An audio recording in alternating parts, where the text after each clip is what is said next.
it's worth more for other fights because the whole card was so amazing. It's going to get more people to watch the next card. Favorite moment of the night? Was it Derrick Lewis? Derrick Lewis. Or Tony? Derrick Lewis. Derrick Lewis. Yeah, Derrick Lewis winning by knockout. Yeah. And in a fight where he said the thing about Derrick Lewis is he can always just land one punch. We had just got done saying that like 10 seconds before he lands this fucking howitzer on the top of that dude's head. And then the post-fight interview, we say he takes his shorts off, and I'm standing there I'm like, what are you doing, man? He goes, my balls is hot. I'm like, oh my God. But I mean, I always knew Derrick's hilarious. He's always hilarious. So I always look forward to talking to him.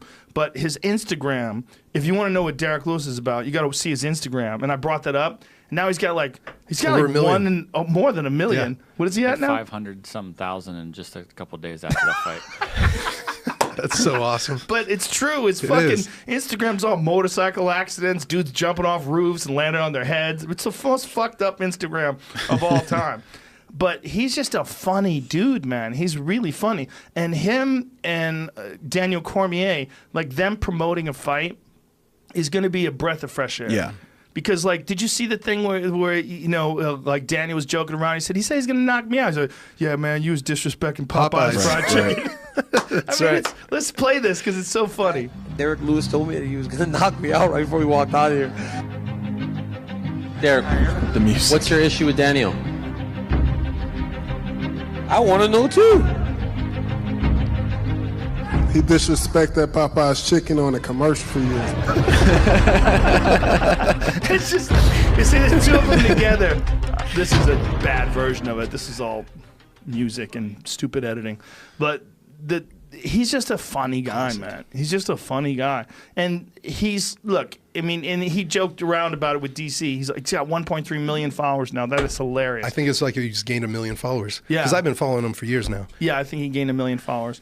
And he, you know, they were talking about it, and he said to Daniel, you know, Daniel said, he goes, you don't really want to hit me? He goes, motherfucker, I'll fight anybody for money. He can't. It's just classic. He's just a funny guy, and there won't be any of that. There won't be any nonsense. There won't be any, but it'll still sell a lot because it's fun. It's going to sell a lot of Popeyes too. It's going to sell a lot of everything. It's going to sell a lot of everything, but it'll definitely sell a lot of pay-per-views. The real question is he going to be able to deal with Cormier's wrestling, Cormier's experience? I mean, this is the level of fighting that Cormier's experience is just significantly higher, but Derrick Lewis has unbelievable power. I mean, his power is fucking no joke, man. If you look at some of his KO victories, he's a brutal puncher. Brutal. He is, but I think if he, and I'm a big Derrick Lewis fan, but I think if he fights DC like he fought Volkov, it's going to be a tough night for him.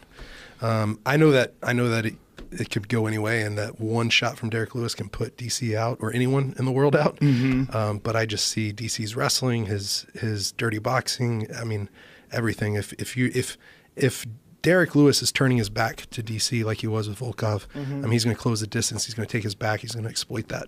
He's going to take him down. Sure, there's a difference between 6'7" and 5'10", though. That's true. There's a giant difference in size between Volkov and DC. DC is a real light heavyweight who, in my opinion, could fight in Raphael's weight class. I mean, I think DC really got his diet in order. He could be a 185er. It's true, but he can flip over Josh Barnett over his head and all sorts of guys. There's something about that round body type, though. I mean, there really is. Like the barrel. The you know, the ability to kind of be ungrabbable, you know?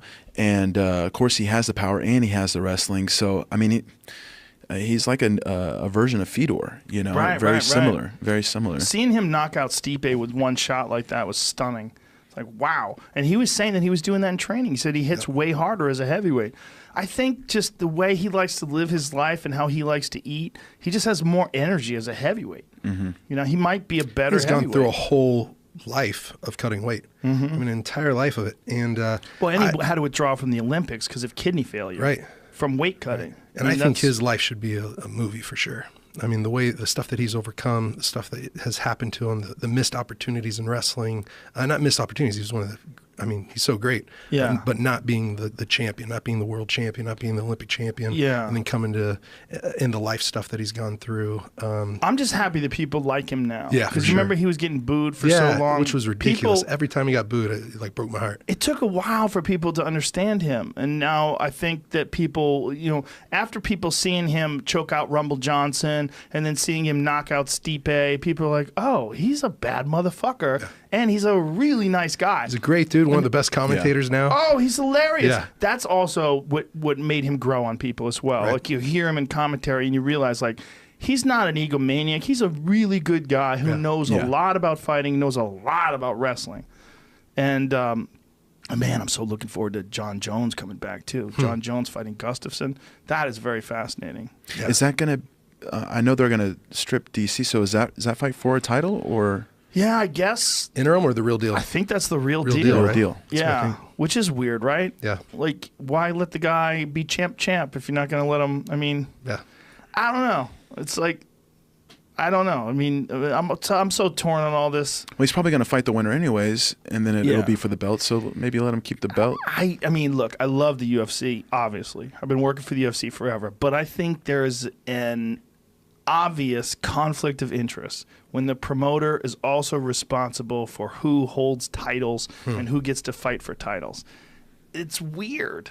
I mean, in every other sport, there's like a sanctioning body that decides this is, Rafael Lovato won 5 fights in a row. He's the undisputed #1 contender. He will be next in line for the title.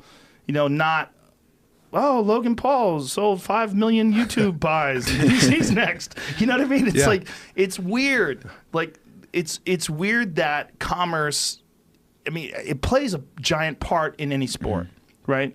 But should it be the ultimate decider in what happens and what doesn't happen? Would you ever